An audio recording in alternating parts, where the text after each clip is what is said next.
And Barakatah Yahweh Barakatah, Yahweh Shah, Barakatah Yahweh Barakatah, Yahweh Shah Bashem, Rakakwadash, double honor to the apostles, the elders, salutations to you, sincere brothers, teaching in truth and in sincerity. This lesson will be entitled, Many have run out of their wits for women, King Solomon, 1 Ezra 4:25, wherefore a man love his wife better than father or mother, verse 26. Yea, many there be that have run out of their wits for women.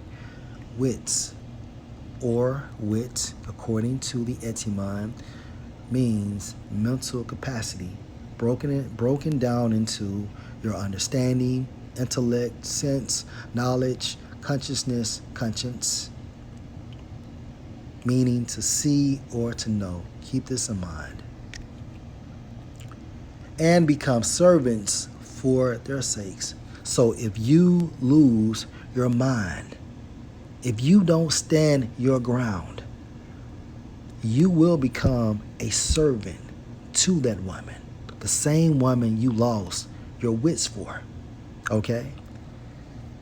Our case example will be King Solomon. 1 Kings 11:1, but King Solomon loved many strange women of these other nations, together with the daughter of Pharaoh, women of the Moabites, Ammonites, Edomites, Zidonians, and Hittites, of the nations concerning which the Lord Yahweh said unto the sons of Israel, you shall not go in to them, neither shall they come in unto you. Meaning what? Don't marry them. All right?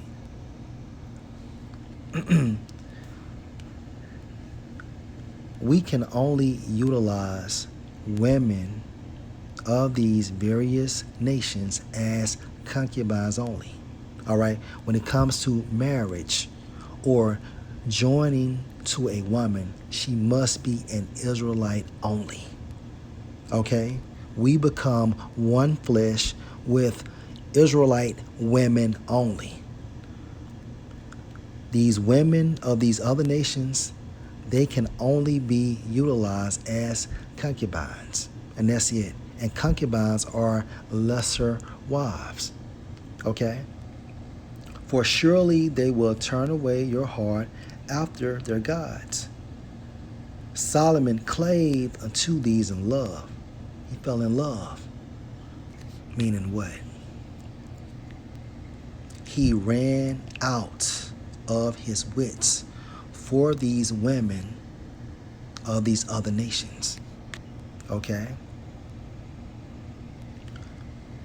And he had 700 wives, princes, and 300 concubines, and his wives turned away his heart, his mind. Verse 4, for it came to pass when Solomon was old that his wives turned away his heart after other gods. Going back into the precept, King Solomon ran out of his wits for these women.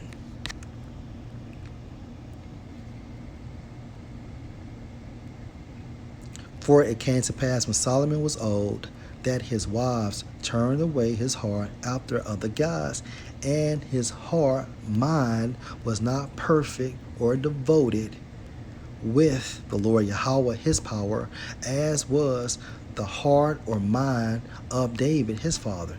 King Solomon committed spiritual fornication, and King David did not.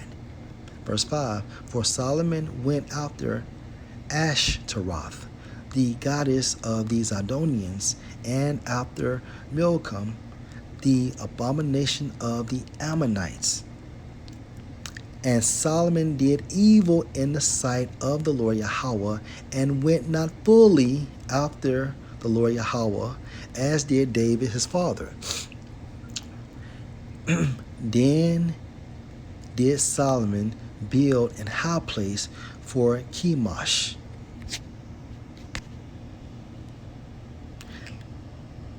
and become servants for their sakes. Now King Solomon is being a servant to these women. Hence, then did Solomon build an high place for Chemosh, the abomination of Moab, in the hill that is before Jerusalem, and for Molech, the abomination of the children of Ammon. And likewise did he for all his strange wives, which burnt incense and sacrificed unto their gods. So, as King Solomon got older, he lost his mind. He ran out of his wits for women of these various nations, and eventually he became a servant for their sakes, for their will. Okay? Verse 9, and the Lord Yahweh was angry with Solomon because his heart was turned from the Lord Yahweh, power of Israel, which had appeared unto him twice. And as a result, the nation of Israel was split, all right, into the northern kingdom and the southern kingdom. Okay? Last precept, Proverbs 31 and verse 3.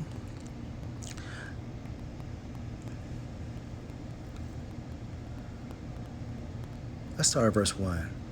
The words of King Lemuel, the prophecy that his mother taught him. What, my son? Listen, my son. And what the son of my womb, and what the son of my bowels. Give not your strength unto women, nor your ways to that which destroy kings. Hence, King Solomon. And it started by him losing his mind for women, and eventually he became a servant for their sakes. Lord will, you are edified. Shalom.